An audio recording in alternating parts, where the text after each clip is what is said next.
Hello everyone, आज मैं बनाने वाली हूँ बहुत ही सिंपल आलू की सब्ज़ी। इसे आप आलू कतली सब्ज़ी भी बोल सकते हैं। तो चलिए से बनाना शुरू करते हैं।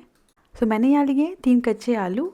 इन्हें छीलकर अच्छे से वॉश कर लेंगे और इसके बाद इसे इस तरीके से सर्कल में कट कर लेंगे।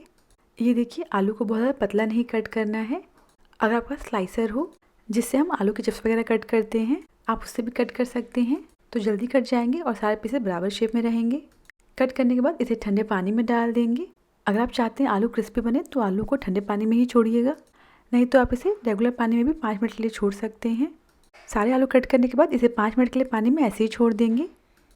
पानी से निकालने के बाद इसे 1-2 बार पानी से अच्छे से वॉश कर लेंगे। इसके बाद इसे कपड़े पर फैला देंगे और इसके ऊपर जो पानी एक्स्ट्रा उसे पोंछ लेंगे। आपके पास समय नहीं है तो आप इस स्टेप को स्किप कर दें। आलू बिल्कुल रेडी है, अब सब्ज़ी बना लेते हैं। मैं यहाँ सरसों तेल का इस्तेमाल कर रही हूँ, आप किसी भी कुकिंग ऑयल का इस्तेमाल कर सकते हैं।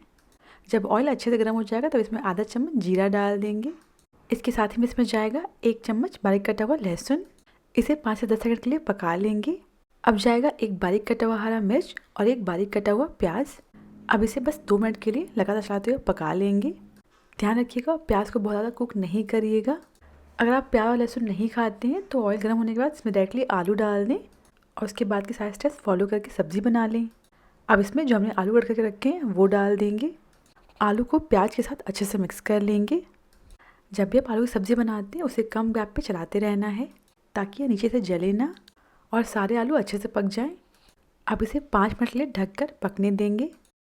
ढकने के बाद भी इसे बीच बीच में 1-2 बार चलाते रहिएगा। 5 मिनट बाद ढक्कन हटा देंगे और अब इसमें मसाले ऐड करेंगे। सबसे पहले इसमें जाएगा 1.5 चम्मच या स्वाद अनुसार नमक, आधा चम्मच हल्दी पाउडर, 1 चम्मच कश्मीरी लाल मिर्च पाउडर, आप इसकी जगह रेगुलर लाल मिर्च पाउडर का इस्तेमाल भी कर सकते हैं, और आधा चम्मच सब्ज़ी मसाला डाल देंगे। सब्ज़ी मसाला ना हो तो आप इसे स्किप कर सकते हैं। आप चाहें तो इसकी जगह थोड़ा सा गरम मसाला या फिर पाव भाजी मसाला भी डाल सकते हैं। सारे मसालों को आलू के साथ अच्छे से मिक्स कर लेंगे। मसालों की कोटिंग आलू के ऊपर अच्छे से हो जाए। सारे मसाले अच्छे से मिक्स करने के बाद अब इसे 2 से 3 मिनट के लिए ढककर पकने देंगे। लगभग 3 मिनट हो चुके हैं, ढक्कन हटा देंगे। मसाले ऐड करने के बाद अगर आपको लगे ये जो सब्ज़ी है वो नीचे से जल रही है या काफ़ी ज़्यादा ड्राई हो गई है तो आप उस केस में इस मिक्सचर में थोड़ा सा पानी डाल दें ताकि जो मसाले और आलू प्याज है वो जले ना। अब इसमें 1 बारीक कटा हुआ टमाटर ऐड करेंगे और इसे अच्छे से मिक्स कर लेंगे और टमाटर को तब तक पकाएंगे जब जो टमाटर है वो गल ना जाए। इस सब्ज़ी को आप मीडियम फ्लेम पर पकाइएगा ताकि जो सारे आलू हैं वो अच्छे से पक जाएँ। अब इसे ढककर 2 से 3 मिनट के लिए पकने देंगे ताकि जो टमाटर है वो जल्दी सॉफ्ट हो जाएँ। 2 से 3 मिनट बाद ढक्कन हटा देंगे और एक आलू को चेक कर लेंगे ये पूरी तरीके से पका है या नहीं।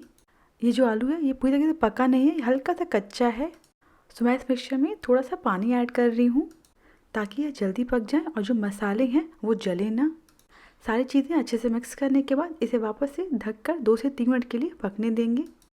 अब ढक्कन हटा देंगे और जो आलू हैं वो अच्छे से पक गए हैं। लास्ट में इसके ऊपर धनिया पत्ती डाल देंगे। आप चाहें तो अभी भी चेक कर लें कि आलू पूरी तरीके से पके हैं या नहीं। अगर आलू कच्चे हों तो उसे ढककर थोड़ी देर के लिए और पकने दें। ध्यान रखिएगा आलूओं को हल्के हाथ से ही चलाइएगा ताकि जो आलू हैं वो सर्कल शेप में ही रहें, टूट न जाएं। और इसी के साथ आलू कतली सब्ज़ी बिल्कुल रेडी है। इसे आप गर्मा गर्म सर्व कर सकते हैं रोटी या पराठे के साथ, या आप इसे टिफ़िन में भी दे सकते हैं। अगर आपको रेसिपी पसंद आई हो तो प्लीज़ मेरे चैनल को सब्सक्राइब करना ना भूलें।